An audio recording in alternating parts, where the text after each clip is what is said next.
نحمده ونصلي على رسوله الكريم اما بعد فاعوذ بالله من الشيطان الرجيم بسم الله الرحمن الرحيم رب اشرح لي صدري ويسر لي امري واحلل عقدة من لساني يفقهوا قولي قل هو الله احد الله الصمد لم يلد ولم يولد ولم يكن له كفوا احد صدق اللہ العظیم۔ کہہ دیجئے کہ اللہ ایک ہے، اللہ بے نیاز ہے، نہ اس سے کوئی پیدا ہوا ہے، نہ وہ کسی سے پیدا ہوا ہے، اور نہ کوئی اس کا شریک ہے۔ اللہ کی ہستی کی معرفت ہر بندے پر لازم ہے۔ انسان پر سب سے زیادہ احسانات اس کے رب کے ہیں۔ اللہ رب العزت کے ان احسانات کا حق ادا کرنا تو ہم میں سے کسی کے لیے بھی ممکن نہیں، لیکن اس حق کو پہچاننا اور اس حق کو ادا کرنے کی کوشش کرنا ہم سب پر لازم ہے۔ اس کے حقوق میں سب سے پہلا حق یہ ہے کہ اس کو ایک مانا جائے، اس کے ساتھ کسی کو شریک نہ ٹھہرایا جائے۔ دنیا میں جتنے بھی رسول آئے، جتنے بھی پیغمبر آئے، ان سب نے انسانوں کو اللہ تعالیٰ کی یہی پہچان دی۔ قرآن پاک میں آتا ہے وَمَا أَرْسَلْنَا مِن رَّسُولٍ إِلَّا نُوحِي إِلَيْهِ أَنَّهُ لَا إِلَٰهَ إِلَّا أَنَا فَاعْبُدُونِي، کہ ہم نے جو بھی کوئی رسول بھیجا ہم نے اس کی طرف وحی کی کہ اللہ کے سوا کوئی الہ نہیں، بس میری ہی عبادت کرو۔ سورۃ البقرہ میں ارشاد ہے وَإِلَٰهُكُمْ إِلَٰهٌ وَاحِدٌ لَا إِلَٰهَ إِلَّا هُوَ الرحمن الرحیم، لوگو تمہارا رب، تمہارا خدا، تمہارا الہ بس ایک ہی الہ ہے، اس کے سوا کوئی عبادت کے لائق نہیں، اور وہ بہت رحم کرنے والا نہایت مہربان ہے۔ ایک اور جگہ پر ارشاد ہوتا ہے وَقَالَ اللَّهُ لَا تَتَّخِذُوا إِلَٰهَيْنِ اثْنَيْنِ انما هو الہ واحد فإیایا فارہبون، اور اللہ تعالیٰ نے فرمایا کہ دو معبود نہ بناؤ، دو الہ نہ بناؤ، بس وہ تو ایک ہی خدا عبادت کا حقدار ہے، بس تم مجھی سے ڈرو۔ یعنی ایک سے زیادہ اگر دو بھی بنانے کی اجازت نہیں تو اس سے زیادہ کی تو کسی صورت بھی اجازت نہیں ہو سکتی۔ پھر فرمایا قل، آپ کہہ دیجئے انما یوحا الیہ، کہ بے شک میری طرف وحی کی جاتی ہے، انما الہکم الہ واحد فہل انتم مسلمون، کہ میرا الہ بس ایک ہی الہ ہے، کیا تم اس کی تابعداری کرو گے، اس کی فرما برداری کرو گے۔ سبحانہ هو اللہ الواحد القہار، پاک ہے وہ اللہ جو اکیلا ہے، زبردست ہے۔ گویا انبیاء علیہم السلام کے آنے کی غرض، کتابوں کی تعلیم کا خلاصہ یہی ہے کہ ہم سب اللہ کو ایک مانیں۔ کس معنی میں ایک مانیں؟ کہ وہی ہے جس نے پیدا کیا، وہی ہے جو تمام چیزوں کا اکیلے مالک ہے، وہی ہے جو ان تمام چیزوں کو رزق دیتا ہے، ان کو مینٹین رکھے ہوئے ہے، ان سب کا رب بھی وہی ہے، وہی ہے جو تمام لوگوں کی حاجات پوری کرتا ہے اور ہر ایک کی مشکل آسان کرتا ہے، اور سب انسانوں کو صرف اسی کی عبادت کرنی چاہیے۔ اگر اس چیز میں کوئی بھی انسان کمی بیشی کرتا ہے تو اللہ تعالیٰ کی طرف سے اس کو قبول نہیں کیا جاتا۔ آپ دیکھیں کہ ایک معمولی سی بات ہے کہ عام روزمرہ زندگی میں اگر کوئی کام ہم کریں، چھوٹا سا بھی کوئی کام، تو ہمارا کیا دل چاہتا ہے کہ اس پر ہمارا ہی نام ہو۔ مثلاً کوئی کھانا بنایا، کوئی پینٹنگ بنائی، کوئی چیز ایجاد کی، تو اس میں اگر بنایا کسی نے ہو اور نام کسی اور کا لیا جائے، مثلاً کام ہم نے اگر کوئی کیا ہو اور نام ہمارے علاوہ کسی اور کا لگ جائے، تو آپ دیکھیں گے کہ آپ خود محسوس کر سکتے ہیں کہ اس پر کس قدر تکلیف ہوگی۔ پھر اسی طرح جیسے اطاعت اللہ کا حق ہے، عبادت اللہ کا حق ہے، تو اس کو بھی ایک معمولی مثال سے ہم سمجھ سکتے ہیں کہ بالکل اسی طرح جیسے ماں ہے، ماں ایک بچے کو جنم دیتی ہے، پھر بچے سے ایکسپیکٹ کرتی ہے کہ بچہ اس کی بات مانے. اخلاقی اعتبار سے بھی، قانونی اعتبار سے، معاشرتی اعتبار سے بچے پہ فرض عائد ہوتا ہے کہ اپنی ماں کی بات سنے. لیکن جب بچہ ماں کی بات نہیں مانتا اور ماں کے علاوہ یا ماں سے زیادہ کسی اور کو اہمیت دیتا ہے تو اس پر ماں جتنی غمگین اور دکھی ہوتی ہے شاید ہی کسی اور بات پر ہو سکتی ہو. ہمارے ہاں عموماً ساس اور بہو کے درمیان ایک کانفلکٹ یا جھگڑا اسی بنیاد پر تو ہوتا ہے کہ ساس یہ سمجھتی ہے کہ اس سے زیادہ ایک باہر سے آنے والی لڑکی کی اہمیت ہو گئی، اور بہو عموماً کہتی ہے کہ وہ اس کے لیے سب سے زیادہ اہم ہے بنسبت کسی اور کے، خواہ وہ ماں ہی کیوں نہ ہو. اس بنا پر گھر میں ایک فساد، معاشرے کے اندر ایک بدامنی کسی کیفیت پیدا ہو جاتی ہے. بالکل اسی طرح اگر دنیا میں انسان اللہ کی بات ماننے کی بجائے اپنے نفس کی بات مانے یا دوسرے انسانوں کی بات مانے تو اس سے دنیا میں کبھی بھی امن اور سلامتی اور سکون پیدا نہیں ہو سکتا. اسی لیے ہم دیکھتے ہیں کہ جتنے بھی انبیاء آئے ان سب نے لوگوں کو صرف اور صرف اللہ کی طرف بلایا. مولانا حالی نے بہت سمپل اشعار میں اس بات کو واضح کیا ہے کہ ہے ایک ذات واحد عبادت کے لائق، زبان اور دل کی شہادت کے لائق، اسی کی ہے سرکار خدمت کے لائق، اسی کے ہیں فرمان اطاعت کے لائق. لگاؤ تو لو اپنی اس سے لگاؤ، جھکاؤ تو سر اس کے آگے جھکاؤ، اسی پر ہمیشہ بھروسہ کرو تم، اسی کے صدا عشق کا دم بھرو تم، اسی کے غضب سے ڈرو گر ڈرو تم، اسی کی طلب میں مرو گر مرو تم. مبرہ ہے شرکت سے اس کی خدائی، نہیں اس کے آگے کسی کی بڑائی. تو یہ بہت آسان سے مختصر سے شعر ہیں، لیکن اللہ تعالیٰ کی ہستی، اس کی ذات اور اس کی اہمیت کو، اس کے حق کو بہت اچھی طرح واضح کرتے ہیں.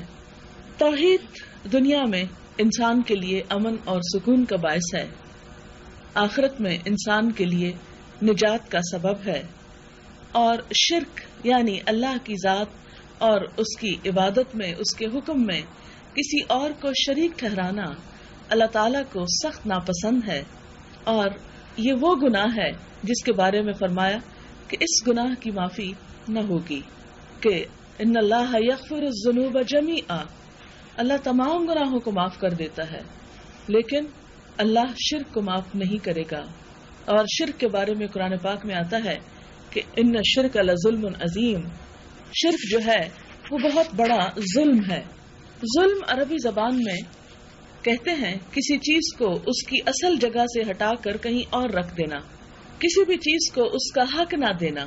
یہ ایسے ہی ہے، مثال کے طور پر اگر یہ کمرہ ڈرائنگ روم شمار ہوتا ہے تو اس میں اس کے مطابق ہی فرنیچر ہونا چاہیے، اور اگر یہاں لا کر چارپائیاں بچھا دی جائیں تو یہ اس کمرے کا حسن مار دے گی.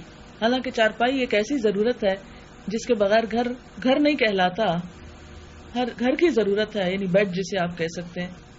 لیکن اگر وہ بیڈ آپ ڈرائنگ روم میں ڈال دیں گے تو ڈرائنگ روم کا حق مارا جائے گا، اس کا حلیہ خراب ہو جائے گا.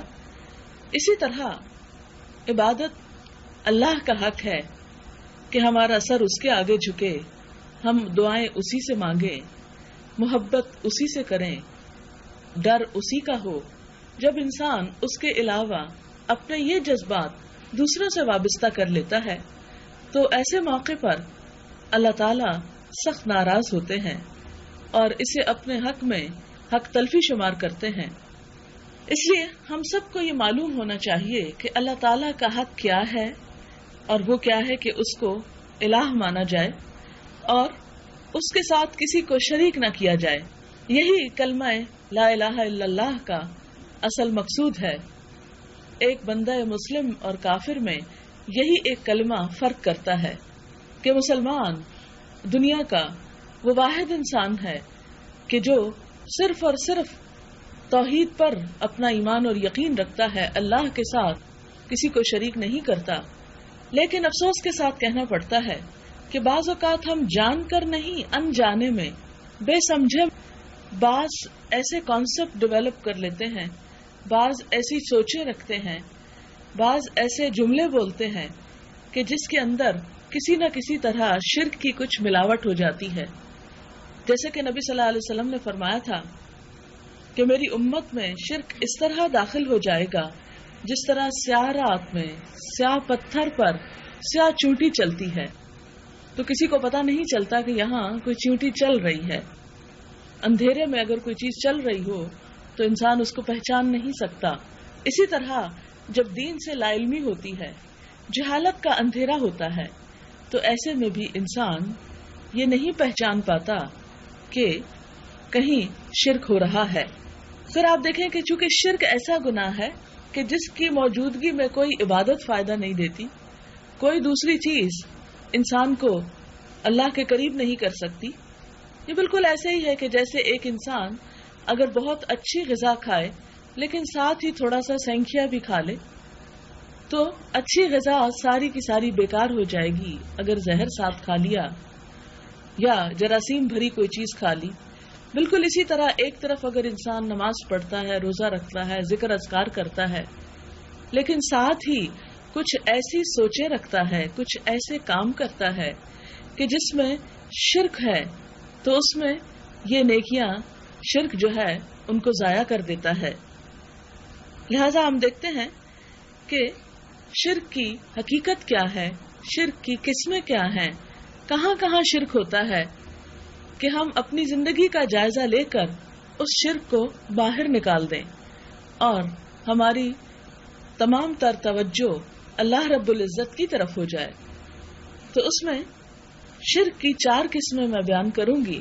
پہلے قسم کا شرک، شرک فی العبادت، یعنی عبادت میں اللہ کے ساتھ دوسروں کو شریک کر لینا.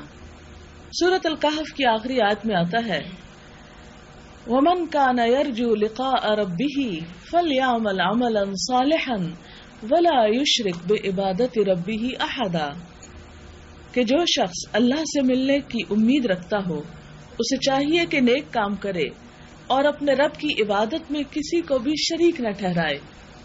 یہ اللہ تعالیٰ کا صاف حکم ہے قرآن میں کہ وَلَا يُشْرِكْ بِعِبَادَةِ رَبِّهِ أَحَدًا، اپنے رب کی عبادت میں کسی کو بھی شریک نہ کرو. مثلا عبادت میں کیا کچھ آتا ہے؟ ویسے تو ساری زندگی ہی اطاعت اللہ کی عبادت کہلاتی ہے، لیکن خاص طور پر جو ہمارے ریچولز ہیں جیسے نماز ہے، روزہ ہے، حج، زکوٰۃ ہے، یہ سب کچھ صرف اور صرف اللہ کے لیے ہونا چاہیے. مثلا ہمارا سجدہ اللہ کے سوا کسی اور کے لیے نہیں ہونا چاہیے.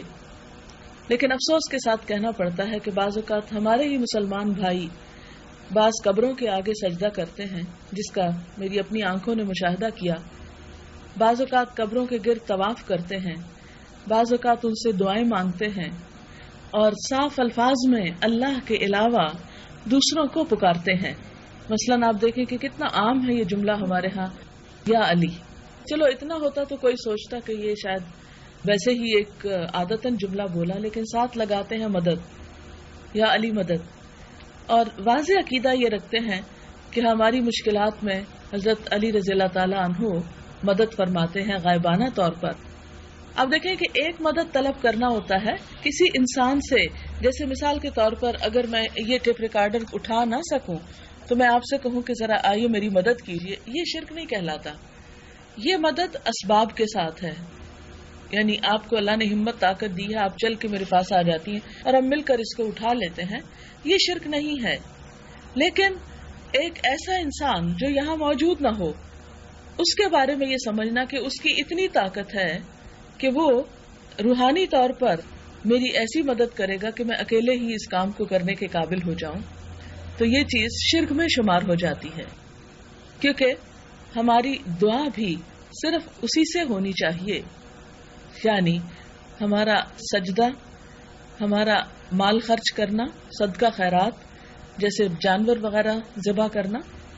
عربوں کے ہاں بتوں کے نام پر جانور ذبح کیے جاتے تھے اور چڑھاوے چڑھائے جاتے تھے، لیکن افسوس کہ آج ہمارے ہاں وہ بت تو نہیں رہے جو کھڑے ہیں، لیکن کچھ بت ایسے جو لیٹے ہوئے ہیں مردہ انسانوں کی شکل میں، ان کے نام پر بعض اوقات ایسے کام شروع کر دیے جاتے ہیں. اور گھر میں یا اپنے علاقے میں ذبح کرنے کی بجائے خاص طور پر ان کی قبر کے قریب لے جا کر ذبح کیا جاتا ہے. مثال کے طور پر اسی ہفتے مجھے کسی نے بتایا کہ ان کی بیٹی رہتی ہے انڈیا میں. انہوں نے بتایا کہ اجمیر شریف میں اتنی مہنگی ہوتی ہے دیگ ایک ان کی قبر پر معین الدین چشتی صاحب کی کہ ایک ایک دیگ 50-50 ہزار کی ہوتی ہے بعض اوقات. کیونکہ ان کو خیال یہ ہے کہ جو یہاں پر دیا جائے گا اور یہاں سے لے کر دیا جائے گا اس کا اجر بہت ہے اور اس سے کام بہت آسان ہوں گے. وہ کہنے لگی کہ میری اپنی بیٹی جو ہے وہ یہ کرتی کیونکہ اس کو معلوم ہی نہیں, کیونکہ ہر طرف یہ ہو رہا ہے اتنی کثرت کے ساتھ کہ سب لوگ انکانشیسلی کبھی سوچتے بھی نہیں کہ کیا ہو رہا ہے. یعنی چونکہ اٹھان ایسی ہوئی, بچپن سے یہ چیزیں دیکھی, ان کو ایسے ہی ایکسپٹ کر لی, بالکل ایسے جیسے کسی ہندو کے گھر پیدا ہونے والا بچہ دیکھتا ہے کہ اس کے ماں باپ صبح سویرے کسی پتھر کے بت کو یا مورتی کو سامنے رکھ کے ہاتھ جوڑ رہے ہیں یا اس سے فریادیں کر رہے ہیں, تو یہ چیز اس کے لیے بالکل نارمل ہو جاتی ہے. بڑے ہو کر وہ انکانشیسلی اس کو فالو کرنا شروع کر دیتا ہے اور یہ عقیدہ رکھتا ہے, یہ خیال رکھتا ہے کہ ہماری مشکلات یہاں سے حل ہوں گی. قرآن پاک میں اللہ تعالیٰ مشرکین مکہ کے بارے میں فرماتے ہیں کہ وہ یہ کہا کرتے تھے کہ ما نعبدہم, ہم ان کی عبادت نہیں کر رہے, الا لیقربونا الی اللہ زلفی, مگر اس لیے کہ یہ ہمیں اللہ کے قریب کرتے ہیں. آج ہمارے ہاں بھی تصور یہی پایا جاتا ہے کہ نہیں, ہم قبر والے کے لیے نہیں کر رہے, ہم تو اللہ کے لیے کر رہے ہیں, لیکن قبر پہ اس لیے کر رہے ہیں کہ یہ ہمیں اللہ کے قریب کرتے ہیں. لیکن آپ دیکھیں کہ نبی صلی اللہ علیہ وسلم نے اللہ تعالیٰ کی قربت چاہنے کے لیے ایسا کوئی بھی کام نہیں کیا. قرآن پاک میں خود نبی صلی اللہ علیہ وسلم کو حکم ہے فَصَلِّ لِرَبِّكَ وَانْحَرْ, نماز پڑھو اپنے رب کے لیے اور قربانی کرو اپنے رب کے لیے. جب آپ کو حکم ہے کہ رب کے لیے کرو تو پھر کوئی شخص آپ کے لیے بھی نہیں کر سکتا, اور اگر آپ کے لیے نہ کر سکے تو کسی اور بزرگ انسان کے لیے بھلا کیسے کر سکتا ہے. تو گویا کسی ہستی کے آگے جھکنا, رکوع کرنا, ہاتھ باندھ کر اس طرح کھڑے ہونا یا ان سے دعائیں مانگنا یا ان کی قبر پر طواف کرنا. مجھے مصر جانے کا اتفاق ہوا اور وہاں امام حسین کے روزے کے نام سے ایک میدان حسین ازہر یونیورسٹی کے بالکل قریب ہی جگہ ہے, وہاں کہتے ہیں کہ امام حسین کا سر دفن ہے. اور پھر شام میں ہم آئے تو پتہ چلا وہاں بھی یہ خیال موجود ہے کہ وہاں بھی یہ چیز ہے. دونوں جگہوں کی تصویریں میں نے لی. اب آپ دیکھیں کہ وہاں بہت سارے لوگ, اتنا ہجوم تھا, باقاعدہ ایک طرف سے جاتے تھے اور دوسری طرف آتے تھے اور اسی طرح سرکل بنا رہے تھے جیسے ہمارا کعبہ شریف کے لیے طواف ہوتا ہے. اور اس میں باقاعدہ پکار کر ان کو دعائیں کی جا رہی ہیں, یہ سوچ کر کہ وہ سن رہے ہیں اور ہماری مدد کریں گے اور ہمارے کام آئیں گے. یہ چیز قرآن کی تعلیمات کے سراسر خلاف ہے. کہیں بھی قرآن پاک میں اللہ کے علاوہ کسی اور کو پکارنے, کسی اور سے دعائیں مانگنے, کسی اور کے آگے حاجت رکھنے کی کوئی بھی گنجائش نہیں ملتی. پھر اسی طرح ہم دیکھتے ہیں کہ عام حالات میں ہمارا شرک کیا ہوتا ہے, دکھاوا. یعنی ایک تو خاص شرک ہے کہ بالفعل کسی اور کے لیے کوئی قربانی کرنا یا سجدہ کرنا ہے, لیکن دوسرا عام طور پر اکثر ہمارے ہاں جو چیز پائی جاتی ہے وہ دکھاوا ہے کہ کوئی بھی نیک کام اللہ کے لیے کرنے کی بجائے لوگوں کی تعریف چاہنے کے لیے یا لوگوں کے سامنے نیک کہلانے کے لیے کیا جاتا ہے. اس میں آپ دیکھیں کہ مثلاً یہ کیا ہو سکتا ہے کہ ایک شخص بہت خوبصورت قرآن پڑھے, کس لیے؟ تاکہ لوگ کہیں واہ کیا خوبصورت قرآن پڑھا ہے, یعنی لوگوں کو خوش کرنے کے لیے. صدقہ خیرات کرے تو کس لیے؟ لوگ کہیں کتنا سخی ہے. اسی طرح بہت لمبی لمبی لوگوں کے سامنے نمازیں پڑھے, خشوع و خضوع کا اظہار کرے کہ تاکہ لوگ کہیں کہ یہ شخص تو بڑا متقی پرہیزگار ہے. کوئی بھی نیکی کرنا جو اصل میں اللہ تعالیٰ کو خوش کرنے کے لیے ہونی چاہیے, وہ اگر کوئی انسان انسانوں کو خوش کرنے کے لیے کرنا شروع کر دے تو یہی چیز شرک کہلاتا ہے اور اللہ تعالیٰ اس سے سخت ناراض ہوتے ہیں. نبی صلی اللہ علیہ وسلم نے فرمایا جس نے دکھاوے کی نماز پڑھی اس نے شرک کیا, جس نے دکھاوے کا روزہ رکھا اس نے شرک کیا, جس نے دکھاوے کا صدقہ کیا اس نے شرک کیا. تو گویا دکھاوا کر کے لوگوں کے سامنے لا کر ایک عبادت کرنا جو ہے جس سے اللہ کی خوشنودی کی بجائے لوگوں کی خوشنودی مقصود ہو جائے کہ ذرا لوگ مجھ سے خوش ہو جائیں، تو یہ چیز بھی شرک اصغر شمار ہوتی ہے۔ آپ صلی اللہ علیہ وسلم نے فرمایا کہ میں اپنی امت کے بارے میں جس چیز سے بہت زیادہ ڈرتا ہوں وہ شرک اصغر ہے۔ ہم نے پوچھا یا رسول اللہ صلی اللہ علیہ وسلم شرک اصغر کیا ہے؟ تو اس موقع پر آپ نے یہی فرمایا جس کا مفہوم یہ ہے کہ نماز، روزہ، صدقہ وغیرہ دکھاوے کو کرنا، یعنی لوگوں کے لیے کرنا۔ اور یہ ایک کتنی ناپسندیدہ بات ہے کہ انسان بظاہر تو اس پر عبادت اور نیکی اور تقوی اور پارسائی کا لیبل لگائے ہوئے ہو، لیکن اندر سے مقصود دنیا کمانی ہو۔ پھر اسی طرح دوسری قسم کا شرک شرک فی العلم ہے، یعنی اللہ تعالیٰ جیسا علم دوسروں میں ماننا کہ جس طرح میرا حال اللہ تعالیٰ جانتے ہیں ایسے ہی کوئی دوسرے بزرگ بھی جانتے ہیں، ان کو بھی پتہ چل جاتا ہے کہ مجھے کیا تکلیف ہے۔ یہ چیز جو ہے یہ بھی شرک میں شمار ہوتی ہے۔ مثلا یہ سمجھنا کہ کچھ لوگ فوت ہو کر بھی ہر وقت ہمارے حال پہ نظر رکھے ہوئے ہیں اور ہماری حفاظت کر رہے ہیں اور ہماری مشکلات آسان کر رہے ہیں، تو ظاہر ہے کہ آنکھ اوجھل پہاڑ اوجھل، اگر ہم زندہ بھی ہوں اور کوئی بھی نیک انسان جب زندہ ہوتا ہے تو اس کو دیوار کے پیچھے نظر نہیں آتا۔ آپ کسی بھی بزرگ کے پاس چلے جائیں تو وہ کیا بتائے گا، وہی جو سامنے ہے، غیب کی خبریں وہ نہیں دے سکتا، الا یہ کہ بعض لوگوں نے جنات کو مسخر کیا ہوتا ہے، اور آپ کو معلوم ہے کہ شیطان بھی جنوں میں سے ہے، اور شیطان کا سب سے دلچسپ مشغلہ کیا ہے کہ شرک کے راستے سے ان کے اعمال کروا کے برباد کیے جائیں، کیونکہ اس نے وعدہ کیا تھا نا کہ میں ان کی دائیں طرف سے آؤں گا، بائیں طرف سے آؤں گا، سامنے سے آؤں گا، پیچھے سے آؤں گا، اور ان کی ایک بڑی تعداد کو اپنے ساتھ جہنم میں لے کر جاؤں گا۔ وَلَا تَجِدُ أَكْثَرَهُمْ شَاكِرِينَ، اکثر کو تم شکر گزار نہ پاؤ گے۔ لہذا شیطان کا سب سے بڑا حربہ یہ ہے کہ انسان چاہے جتنی مرضی نیکیاں کر لے، کرتا رہے، اچھا ہے، تاکہ تھکے بھی اور اس کو حاصل بھی کچھ نہ ہو، اور میں ایک شرک کراؤں گا اور سب ملیا میٹ کرا دوں گا۔ بالکل ایسے ہی کہ جیسے کسی کو کسی سے اگر جیلسی ہو اور وہ دیکھے کہ بہت بڑی بلڈنگ بنا رہا ہے تو وہ اپنی جیلسی کو کس طرح ٹھنڈا کرے کہ اچھا ہے بناتا رہے، سارا پیسہ ذرا یہاں لگا لے، پھر میں ایک ڈائنامائٹ کے ذریعے اس کو اڑوا دوں گا تو اس کے پاس کچھ بھی نہ رہے گا، سارا پیسہ بھی جائے گا اور ساری محنت میں بھی پانی پھرے گا۔ تو بالکل اسی طرح شیطان کیا چاہتا ہے کہ انسان کر لے عبادت جتنی کرنا ہے، لیکن میں اس سے ایسا ایک کام کراؤں گا کہ جس سے وہ سارے کاموں کا صفایا ہو جائے گا۔ اسی لیے ہمیں شرک سے بہت زیادہ محتاط اور کیئرفل رہنے کی ضرورت ہے۔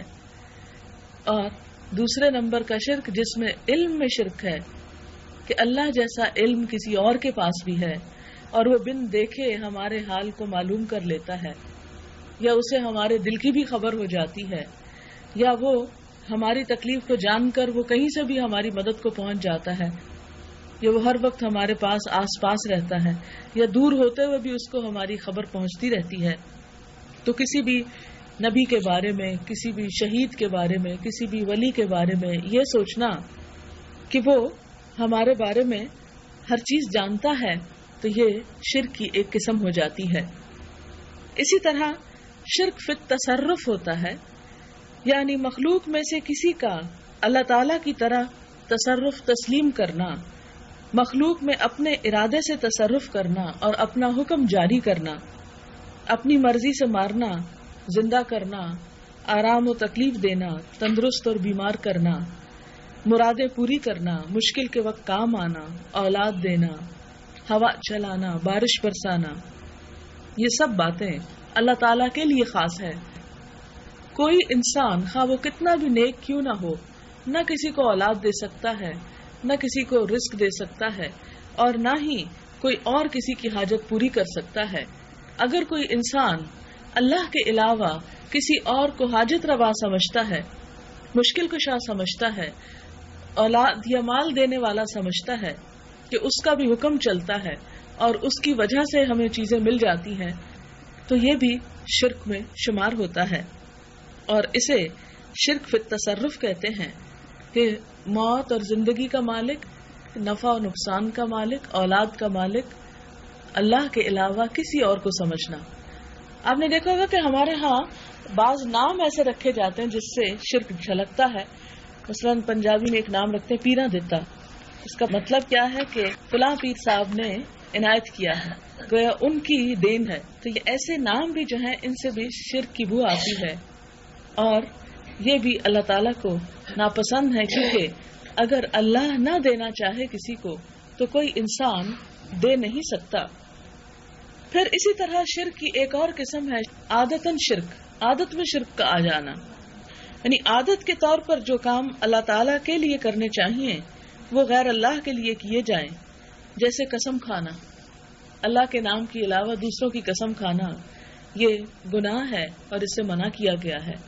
مثلاً کہنا تیری جان کی قسم، یا میرے بچوں کی قسم، یا میری بیوی کی قسم، یہ جو ہے درست نہیں ہے، لیکن ہماری عادت میں شامل ہو گئی ہے یہ چیز. اور ہم اس کو بعض اوقات غیر قوموں کی دیکھا دیکھی، مثلا ہندو فلمیں دیکھ دیکھ کر ان میں ایسی چیزیں سن سن کر ہم ایسے عادی ہو جاتے ہیں، انکانشیسلی ہم ان کی باتیں اس طرح اپنا لیتے ہیں کہ ہم بھی وہی بولنا شروع ہو جاتے ہیں، اور اس طرح اس میں شرک شامل ہو جاتا ہے. اسی طرح اٹھتے بیٹھتے اللہ کے علاوہ کسی اور کا نام لیتے رہنا، یعنی بعض اوقات یہ ہوتا ہے نا کوئی کام مشکل لگ رہا ہو، بیٹھے اٹھا نہیں جا رہا، کہتے یا اللہ تیرا ہی آسرا، تو ایسے اللہ کے علاوہ کسی اور بزرگ کا نام لے کے ان کو پکارنا، یہ چیز بھی شرک میں شامل ہو جاتی ہے. اب دیکھیں کہ اللہ تعالیٰ ہی نے پوری دنیا پیدا کی، وہی ہمیں سب کچھ دے رہا ہے، پھر ہماری طرف سے اس کی بجائے دوسروں کو ان چیزوں میں شریک کر لینا اللہ تعالیٰ کو سخت ناپسندیدہ ہے. اسی لیے قرآن پاک میں سورۃ الفاتحہ جو ہے جب ہم وہ پڑھتے ہیں تو اس میں کیا آتا ہے، ایاک نعبد و ایاک نستعین، صرف تیری ہم عبادت کرتے ہیں، صرف تجھ سے ہم مانگتے ہیں. اللہ کے علاوہ کسی سے مانگنا خواہ انبیاء ہی کیوں نہ ہو درست نہیں. آپ دیکھیں کہ حضرت آدم علیہ السلام سے جب قصور ہوا اللہ تعالیٰ ناراض ہوئے، حالانکہ وہ پیغمبر تھے، اللہ تعالیٰ نے فرشتوں سے سجدہ کروایا تھا ان کو، لیکن جب اللہ تعالیٰ ناراض ہوئے تو انہوں نے فرشتوں کو مدد کے لیے نہیں پکارا. کیا کہا، ربنا ظلمنا انفسنا وان لم تغفر لنا وترحمنا لنکونن من الخاسرین. اے ہمارے رب، ہم نے اپنی جان پر ظلم کیا، اگر تو ہمیں بخشے گا نہیں، معاف نہیں کرے گا تو ہم ضرور خسارہ پانے والوں میں شامل ہو جائیں گے، نقصان اٹھائیں گے. اس کے بعد حضرت نوح علیہ السلام بہت بڑے اللہ کے پیغمبر ہیں جنہوں نے 950 سال تبلیغ کی. ان کو جب مشکل پیش آتی ہے اور قوم بہت ستاتی ہے اور وہ ان سے تنگ آ جاتے ہیں ان کی اذیتوں سے، تو وہ بھی اللہ ہی کو پکارتے ہیں. پھر اسی طرح حضرت یونس علیہ السلام جب مچھلی کے پیٹ میں جاتے ہیں، مشکل میں پریشان ہوتے ہیں، تو کس کو پکارتے ہیں، لا الہ الا انت سبحانک انی کنت من الظالمین، کہ اے اللہ تو پاک ہے، تیرے سوا کوئی الہ نہیں اور بے شک میں ظالموں میں سے ہوں، یعنی میرا ہی قصور ہے. پھر اسی طرح اور انبیاء علیہ السلام جو ہیں وہ بھی اپنی مشکلات میں اللہ تعالیٰ ہی کو پکارتے ہیں. حضرت ابراہیم علیہ السلام جو اللہ کے دوست تھے وہ بھی اللہ تعالیٰ ہی کو پکارتے ہیں اور فرماتے ہیں کہ وَلَا تُخْزِنِي يَوْمَ يُبْعَثُونَ، اللہ جس دن لوگوں کو تو اٹھائے گا اس دن مجھے رسوا نہ کرنا. وَاغْفِرْ لِأَبِي إِنَّهُ كَانَ مِنَ الضَّالِّينَ، میرے باپ کو بخش دے کہ وہ گمراہوں میں سے تھا. اور رب اجعلنی مقیم الصلاۃ ومن ذریتی ربنا وتقبل دعاء ربنا اغفر لی ولوالدی وللمؤمنین یوم یقوم الحساب. مشہور دعا ہے. حضرت ابراہیم علیہ السلام اللہ تعالیٰ ہی سے مانگ رہے ہیں. خود نبی صلی اللہ علیہ وسلم کو قرآن پاک میں کیا فرمایا، وقل رب زدنی علما، آپ بھی کہیے اے میرے رب میرے علم میں اضافہ فرما دے. یعنی نبی صلی اللہ علیہ وسلم کو بھی کیا حکم ہے کہ آپ اللہ تعالیٰ سے مانگیے. تو اگر تمام انسانوں میں سب سے بڑے انسان، تمام پیغمبروں میں سب سے بڑے پیغمبر نبی اکرم صلی اللہ علیہ وسلم کو یہ حکم ہے کہ اللہ سے مانگیے، تو پھر کسی انسان کے لیے کہاں یہ جائز ہے کہ وہ اللہ کے علاوہ کسی پیغمبر سے مانگے یا کسی نیک انسان سے مانگے اور اس کی قبر پر جا کر اسے پکارے یا اس سے فریادیں کرے. قرآن پاک میں اللہ تعالیٰ نے حضور صلی اللہ علیہ وسلم کو حکم دیا کہ آپ کہہ دیجئے قل ان صلاتی ونسکی ومحیای ومماتی للہ رب العالمین لا شریک لہ وبذالک امرت وانا اول المسلمین. آپ کہہ دیجئے کہ بے شک میری نماز اور میری قربانی، میرا جینا اور میرا مرنا اللہ رب العالمین کے لیے ہے، اس کا کوئی شریک نہیں، اسی بات کا مجھے حکم دیا گیا اور میں سب انسانوں میں سب سے پہلے مسلمان ہوں. تو گویا نبی صلی اللہ علیہ وسلم کو حکم دیا جا رہا ہے کہ آپ یہ کہیے، اور آپ کے پیچھے آپ کی پوری امت کو یہی خطاب ہے کہ وہ سب بھی ایسے ہی کہیں. قرآن پاک میں اللہ تعالیٰ تمام انسانوں کو خطاب کر کے فرماتے ہیں یا ایھا الناس اعبدوا ربکم، اے لوگو، سب لوگو.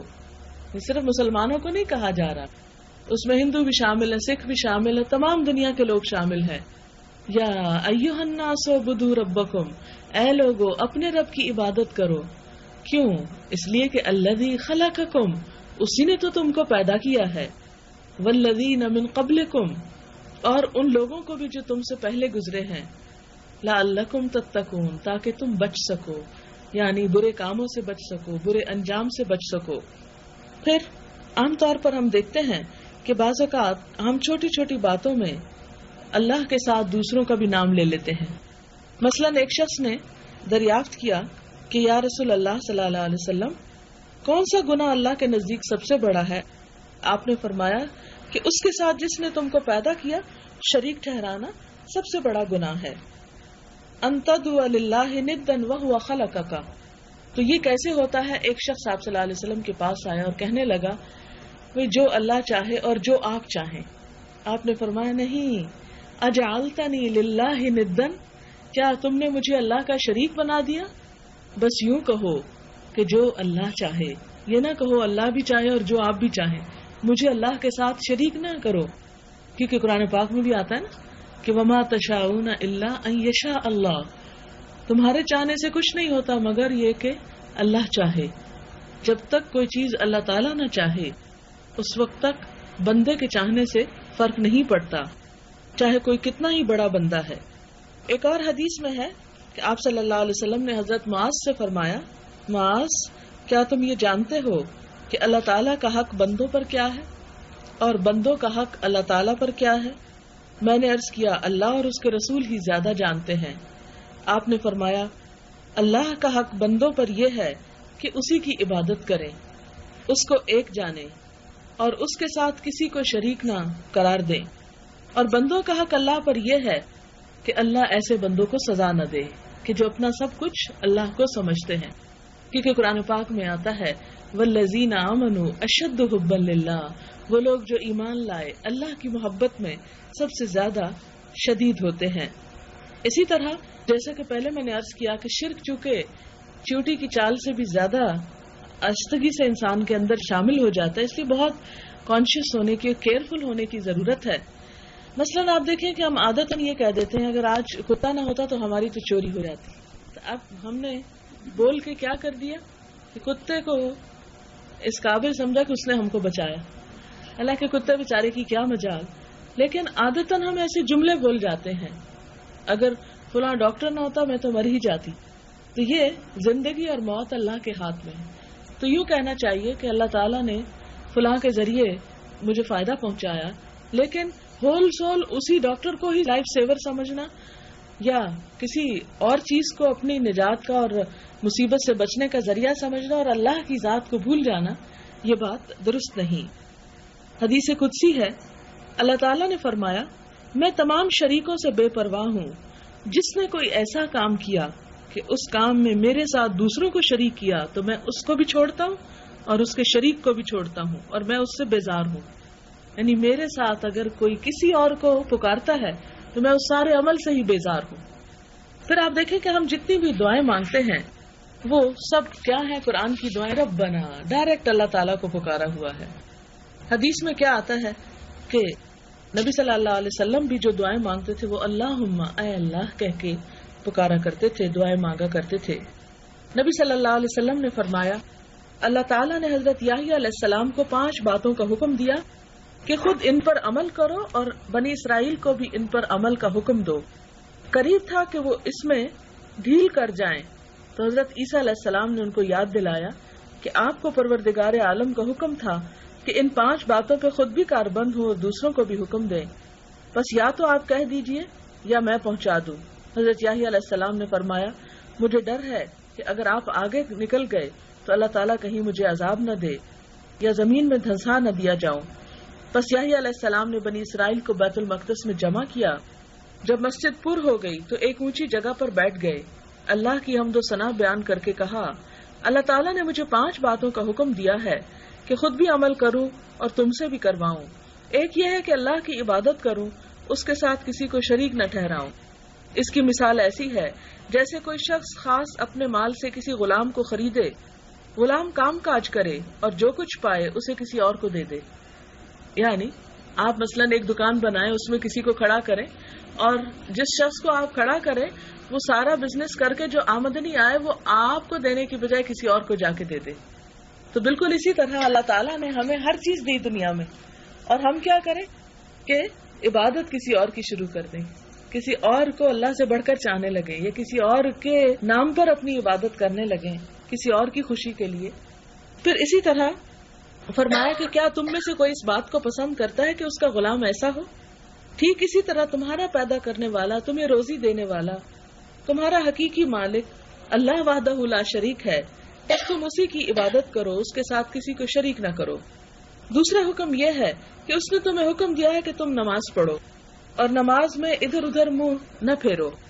جب تم نماز میں ہو تو خبردار ادھر ادھر نہ دیکھنا۔ آپ دیکھیں یہ حکم ان کے لیے بھی تو اور ہمارے لیے بھی ہے کہ نماز میں جب انسان کھڑا ہو تو یکسوئی سے اپنی نگاہیں جھکا کر، نہ کہ کہیں کوئی جا رہا تو ادھر دیکھے یا کچھ ہو تو ادھر دیکھے۔ یہ چیز جو ہے نماز کے خشوع و خضوع کے خلاف اس سے منع کیا گیا۔ تیسرا حکم یہ ہے کہ روزے رکھا کرو۔ اس کی مثال ایسی ہے جیسے کسی شخص کے پاس مشک کی تھیلی بھری ہوئی ہو جس سے اس کے تمام ساتھیوں کے دماغ معطر ہو رہے ہوں۔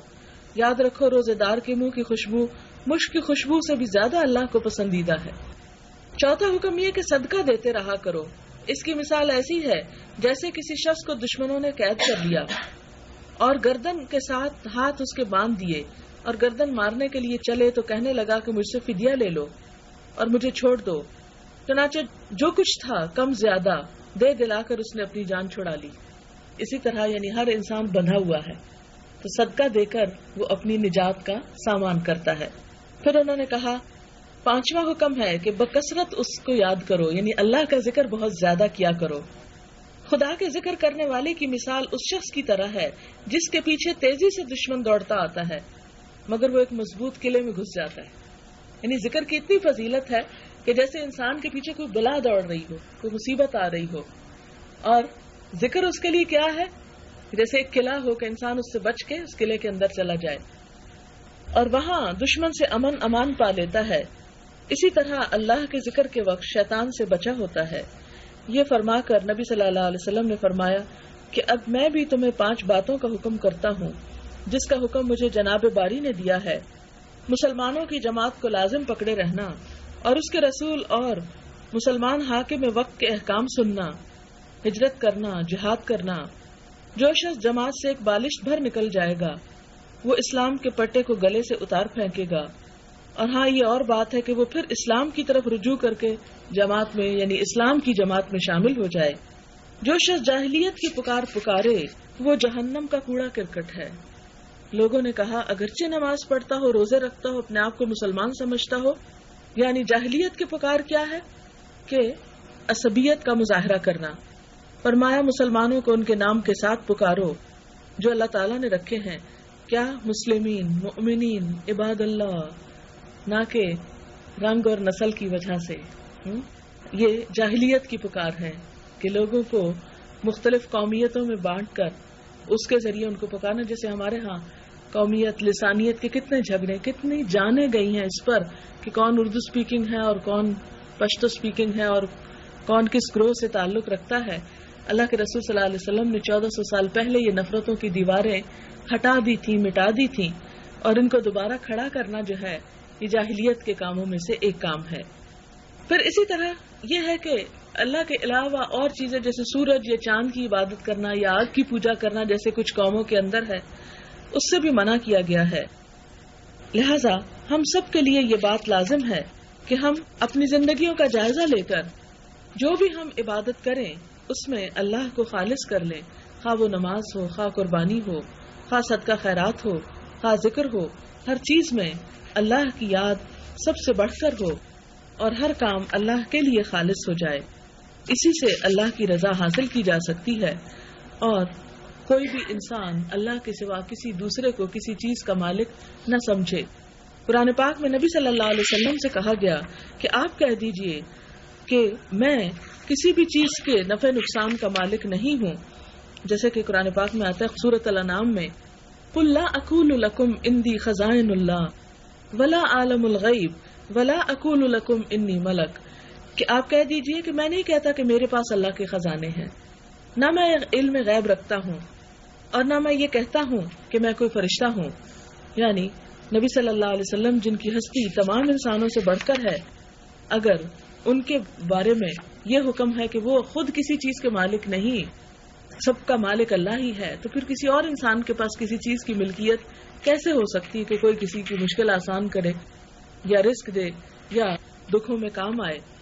آپ صلی اللہ علیہ وسلم کو یہ بھی فرمایا گیا کہ لا ادری ما یفعل بی ولا بکم، میں نہیں جانتا کہ میرے ساتھ کیا ہوگا اور تمہارے ساتھ کیا ہوگا. یعنی علم غیب صرف اور صرف اللہ کے پاس ہے. پھر اسی طرح سفارش کا اذن جو ہے وہ بھی اللہ ہی کے پاس ہے. مثلا ہم میں سے بعض لوگ یہ سمجھتے ہیں کہ ہم جو چاہیں کر لیں، لیکن اللہ کے رسول صلی اللہ علیہ وسلم کی چونکہ امت ہے اس لیے آپ ہم کو چھڑا لیں گے، آپ ہمیں بچا لیں گے. تو اس کے بارے میں بھی آتا ہے من ذا الذی یشفع عندہ الا باذنہ، کہہ دیجئے کہ کون ہے جو سفارش کرے اللہ کے پاس مگر اس کے اذن سے.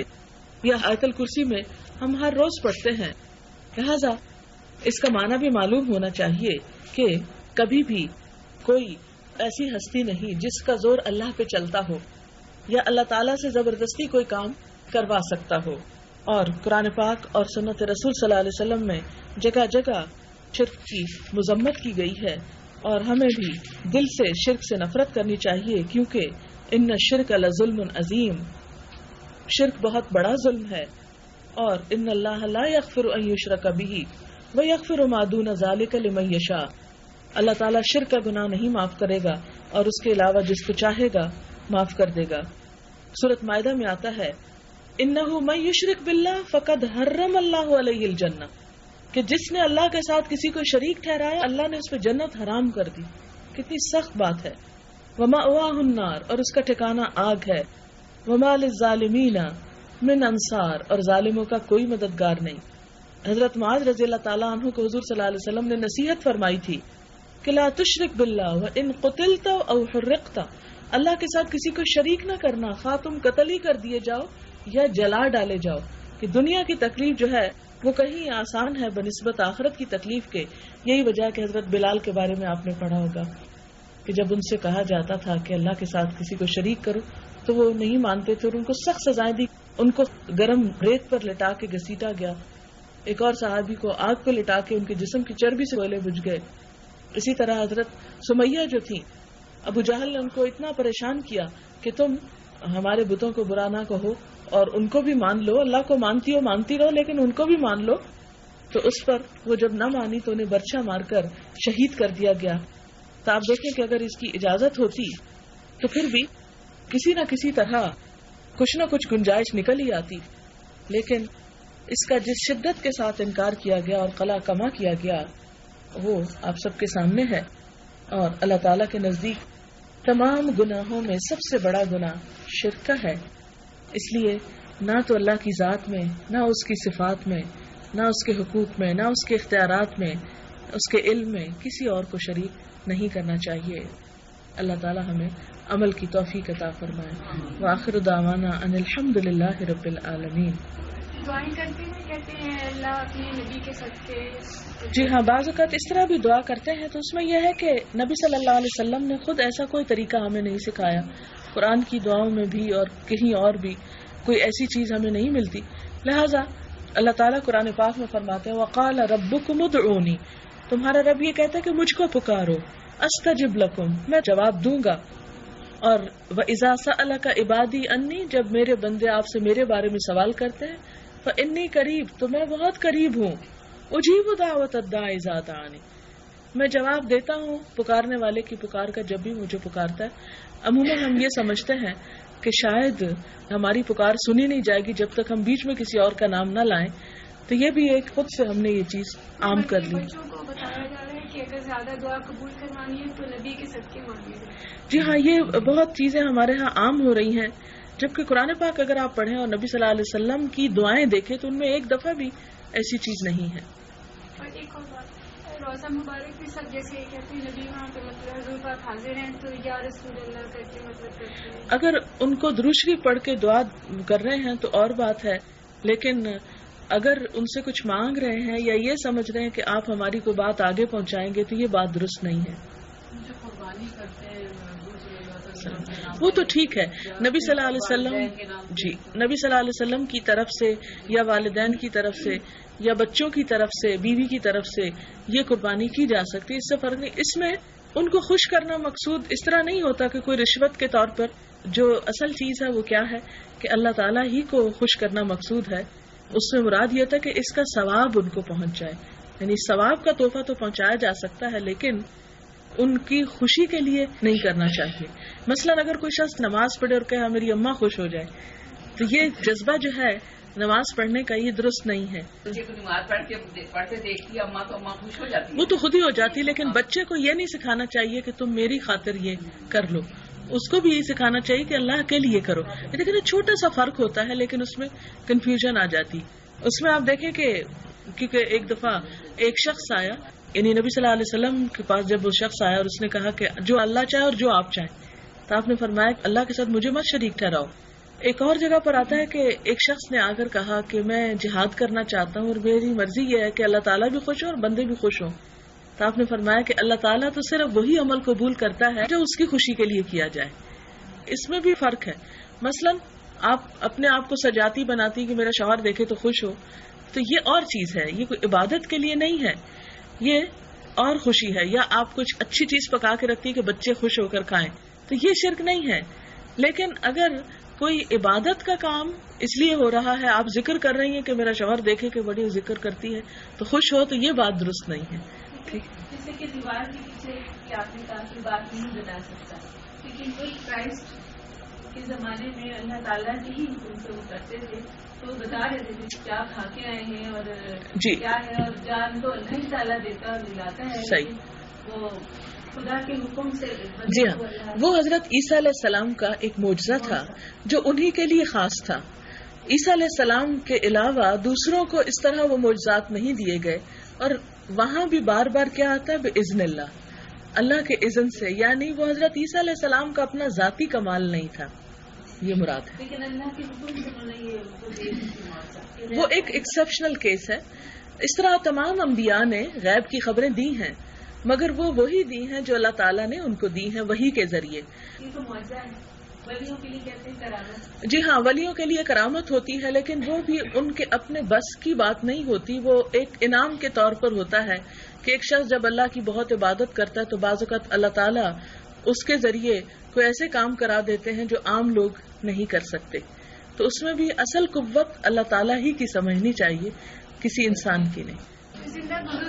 دعا کرا سکتے ہیں آپ ایک دوسرے سے، کسی سے آپ کہہ سکتے ہیں کہ آپ ہمارے لیے دعا کیجئے. جیسے عمرے پہ کوئی جا رہا ہو یا کوئی آپ کو نظر آئے کہ وہ شخص نماز پڑھتا ہے، تہجد پڑھتا ہے اور خاص اوقات میں دعا کرتا ہے، تو آپ اپنے لیے کہہ سکتے ہیں آپ میرے لیے بھی کیجئے، تو اس میں تو کوئی حرج نہیں.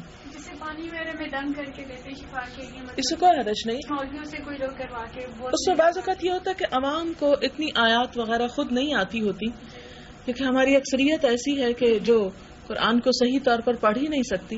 جیسے سورۃ فاتحہ تک بھی اگر پڑھتے ہیں تو وہ غلط سلط پڑھتے ہیں. تو ایسی صورت میں اگر کسی علم والے سے کہا جائے کہ آپ پڑھ دیجئے تو اس سے حرج نہیں ہے.